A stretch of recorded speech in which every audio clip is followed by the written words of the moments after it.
ढेंकानाळ जिला परजंग पीएम श्री महेशचंद्र सुबाहु सिंह विद्यापीठ अनुकूल 2 दिन धरी चली वार्षिक क्रीड़ा प्रतियोगिता शनिवार दिन उद्यापित हो जाइछि।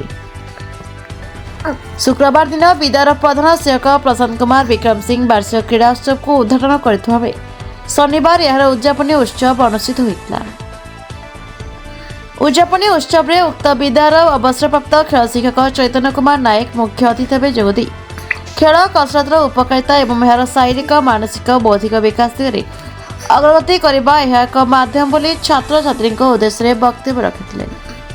अन्यमानक मध्य विद्यार शिक्षक शिक्षयित्री सस्मिता नंद जसवंत विश्वाल ब्रजकिशोर महापात्र संजिता बराड़ रूपश्री खटुआ जागेश्वरी सेनापति विश्वलक्ष्मी विश्वाल रश्मिता साहू स्निग्धराणी पाणी रजनी नायक दिलीप कुमार महापात्र गीतांजलि नायक अशांति नायक कविता पात्र कृष्णचंद्र बेहरा एवं समस्त कर्मचारी उपस्थित रही सहयोग करथिले।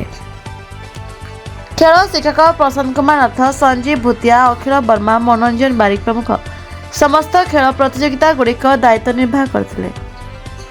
शिक्षक मणिचंद्र पंडा अतिथि परिचय दे मंच संचालन करथिले। बालक बालिका मानक मध्य जूनियर सीनियर विभाग कर प्रथम दिन कबाड़ी खो खो एवं भलीबॉल खेल प्रतियोगिता अनुष्ठित होता है। द्वितीय दिन में दौड़ लंग जंप दौड़ी दिया म्यूजिक चेयर उच्च डिया एपरी अन्य केतेक खेल प्रतियोगिता अनुष्ठित होता। आसंता जनवरी 5 तारिख 7 तारिख पर्यंत विद्यालय हेबाकु जाथुवा वार्षिक उत्सव में समस्त कृति प्रतियोगी मानक पुरस्कार वितरण कर विद्यालय प्रधान शिक्षक प्रशांत कुमार विक्रम सिंह सूचना देछन्ति। जय जगन्नाथ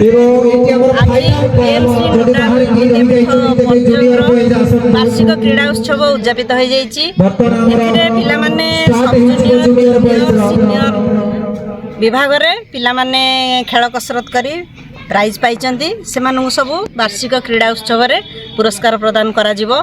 आगामी 5, 6, 7 रे पीएम श्री महोत्सव वार्षिक क्रीड़ा उत्सव वार्षिक उत्सव पालन करा जिवो।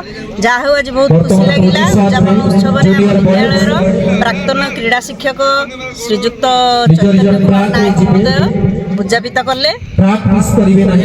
मोर मीडिया बंधु उत्साहित कले। भूतिया सार आम सार विद्यालय क्रीड़ा शिक्षक और समस्त सहकर्मी आम समस्त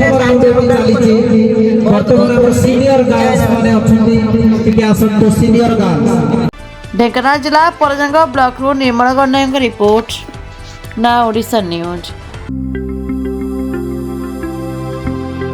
लेटेस्ट न्यूज अपडेट पाई www.nowodisha.com को लॉगिन करंतु।